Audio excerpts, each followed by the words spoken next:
Yeah, that's where we bring in Jason Gorber of twitchfilm.com. Jason, hope you're having a great weekend. Thanks, Scott. G.I. Joe, where was he going with that gun in his hand? That was good. Oh, Lord.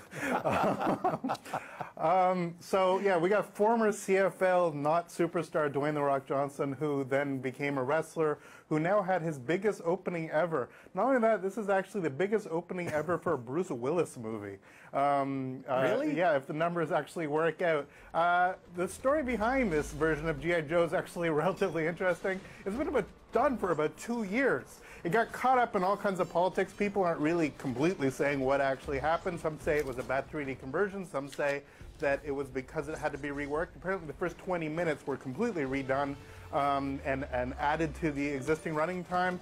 Still, it's not a very long movie, and it actually is a lot of fun. What you're seeing on screen right now is a whole bunch of ninjas jumping off a mountain and then fighting each other with swords, and fundamentally that's all you really kind of need from this movie. You got a bunch of guns, you got a bunch of one-liners, and you got a bunch of ninjas. What's not to love? So it doesn't completely come together, but it certainly is a heck of a lot of fun, and you know, why not? It picks up right after the last film, slightly tonally different than the first one, but certainly well worth the time, and a lot of fun was done with it. All right, let's take a look at one of the clips. Great.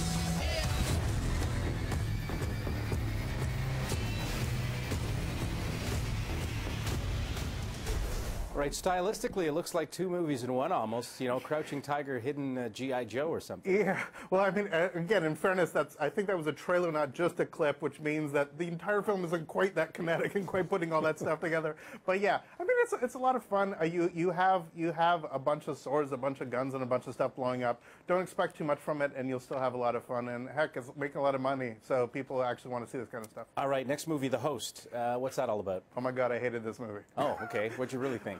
I wrote a review that basically said this film, literally, I left this theater thinking I will never watch another movie. It is that bad. Ouch. Luckily, I went home and watched a couple episodes of Eastbound and Down, so that really elevated me. This is a film based on a book by Stephanie Meyer, who did all the Twilight stuff. We have Saoirse Ronan, I believe I got her name pronounced correctly. Don't ask me. Yeah, Saoirse, I believe, who's starring in this film. She was in Hannah, she was in Atonement. Stars in the film as a person who gets sort of has a creature implanted into her where upon she becomes the host. It is an incredibly terrible movie. It is terrible in a way that isn't even fun to be terrible. You can't make fun of it while you're watching it because you're just like, why am I here? Why am I wasting my time? It did make a lot of money at the box office. I actually wrote that I was worried that this might actually affect her career. I got a lot of blowback on that. Ouch. I really think that this is the kind of film that people will actually will haunt her for some time. I think she's a very talented actress, but she's horrendous in this movie. It involves voiceover of her talking to her alien self as some sort of weird. I don't know if you saw the film All of Me with Lily Tomlin and Steve Martin. It was done for comedic effect. This is done with absolute seriousness. You have William Hurt, Academy Award-winning William Hurt, just wandering around. It is terrible. I cannot say strongly enough to avoid this film at all costs. Even for Twilight fans, you'll hate it. How does this make it past the studio executives then? Because it has Stephanie Meyer, and her books make a lot of money, and Twilight made a lot of money, so they thought, hey, let's do a whole new series. This time it'll be more sci-fi than sparkly vampires. It's just atrocious. And again, I would love it was kind of funny bad, like campy or something like that. Like you could find some semblance that somewhere in there the director and the filmmakers actually made something that you could hold on to. But it was just excruciating. It was one of the worst film experiences I've had in some time. It's got, I think, 8% on Rotten Tomatoes right now. I'm shocked it's not at 0. It's really that terrible. Okay, moving on to Easter movies in keeping with the weekend. On that note. Yes, exactly. We'll stop beating up on it now. Which movies would you recommend? I guess there are some obvious ones, right? Well, again, as a nice Jewish boy for Passover, we have to celebrate plagues, and this is where we get really negative, so we have to include 10 Commandments in this.